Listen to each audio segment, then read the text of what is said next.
How you doing? It's Mikey from KX 94.7, and welcome to the KX Country Clubhouse. Today we are being joined by Brad from High Valley. Brad, it is so good to see you this afternoon, man. How are you? I'm good. It's good to see you, especially wearing that hat, man. I appreciate it.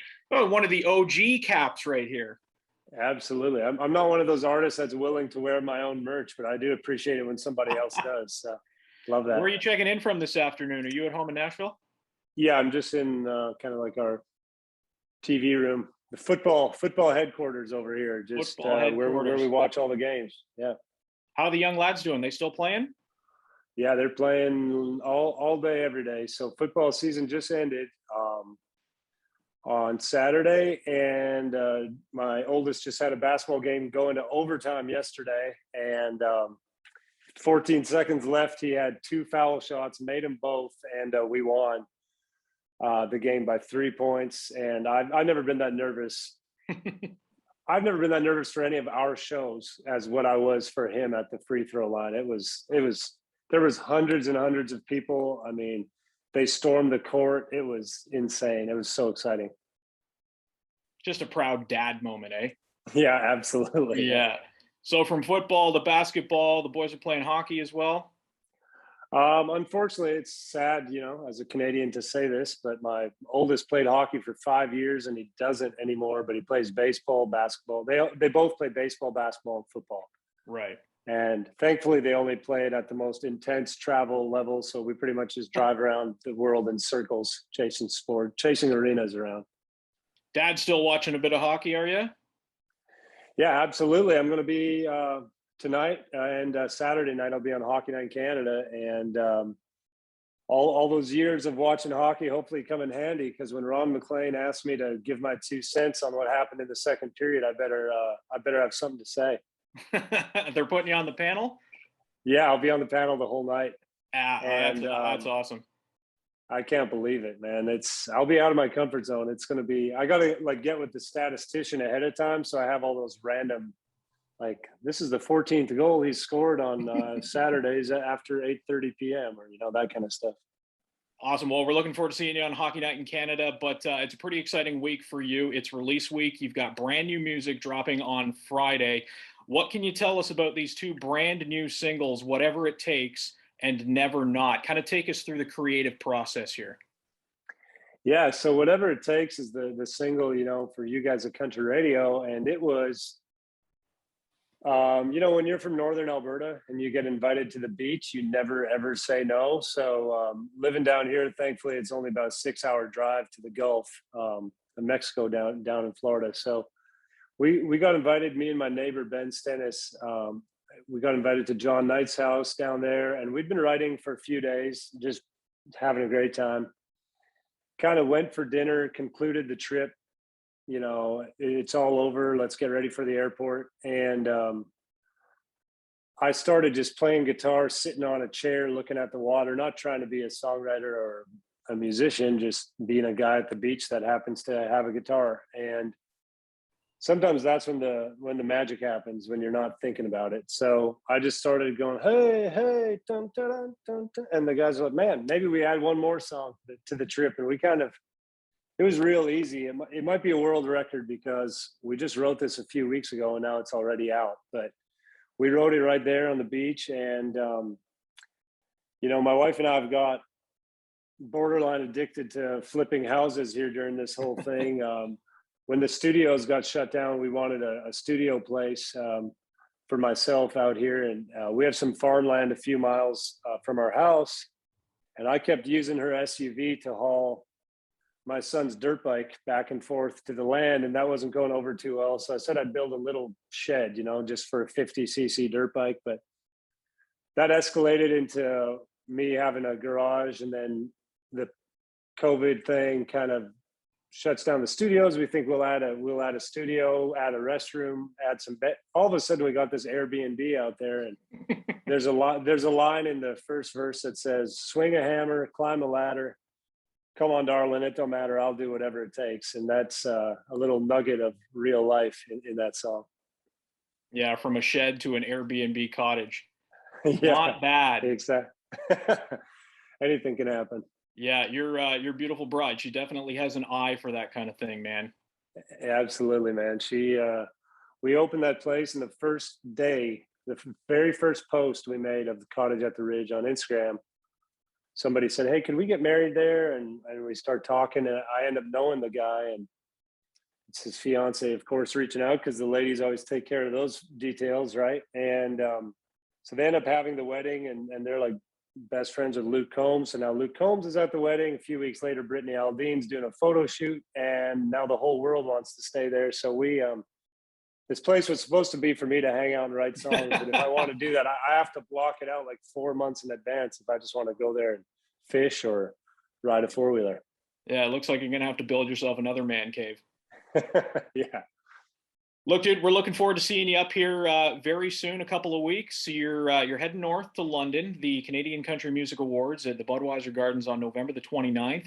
You have been nominated for the CCMA Fans Choice Award. Congratulations on that nomination. Thank you.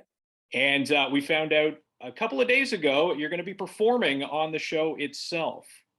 Yeah, I think you found out the day after I did. That was fast and furious once again. But no, that's awesome. The best part, being nominated is awesome, and I mean, we got to be one of the best bands at losing group of the year award. I think we've lost that a lot of times in artists and all that stuff. But the saying, it's just a pleasure to be nominated, and that really is true. But what's really a pleasure is performing, because I mean, that's pretty special to get up in front of those people, on the real audience, but also the TV audience. It's a pretty great little moment. So I think what I'm most pumped about is the single of the year, just because in radio how many songs are coming out every year, and that category is not limited to females or males or groups or duos, or it's just songs. And I moved here for songs. I love songs. I'm still annoying my wife every day saying, "Hey, have you heard this song? Check out the bridge, the verses." I'm a song lover. So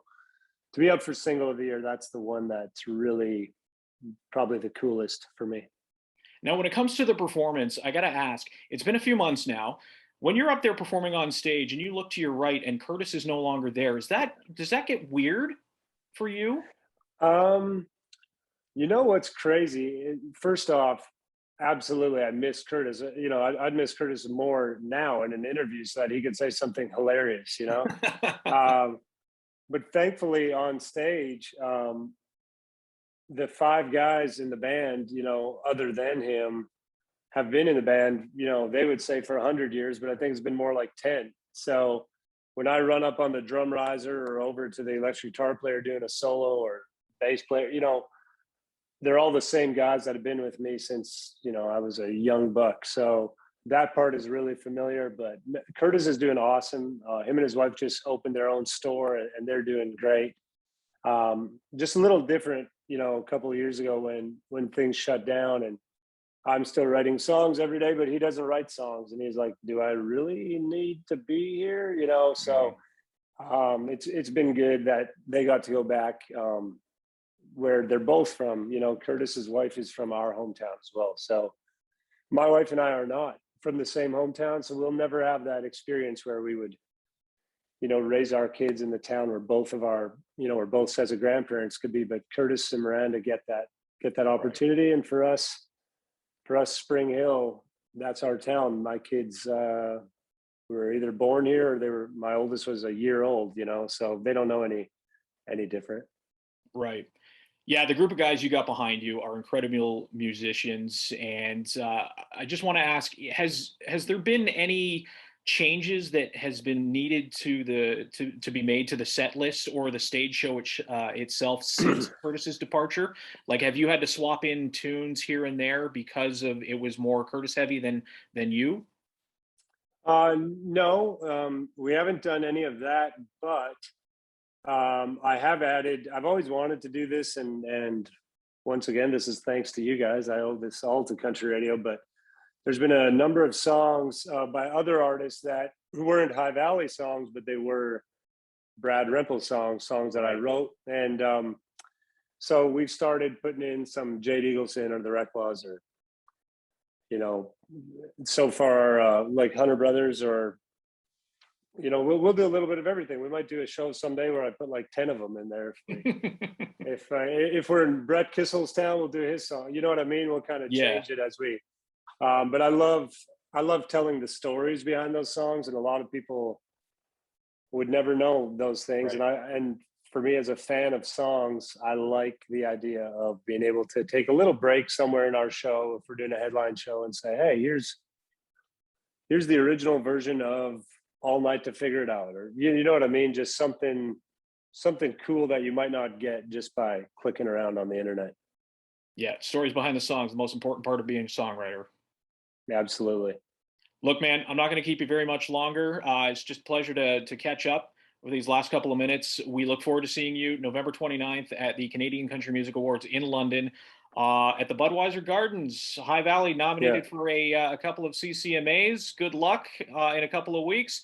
And the brand new single, Whatever It Takes, will be hitting country radio on Friday. Have an ear out for that. They're also going to be releasing And Never Not on Friday as well. So a bunch of cool stuff from High Valley coming down the pipe.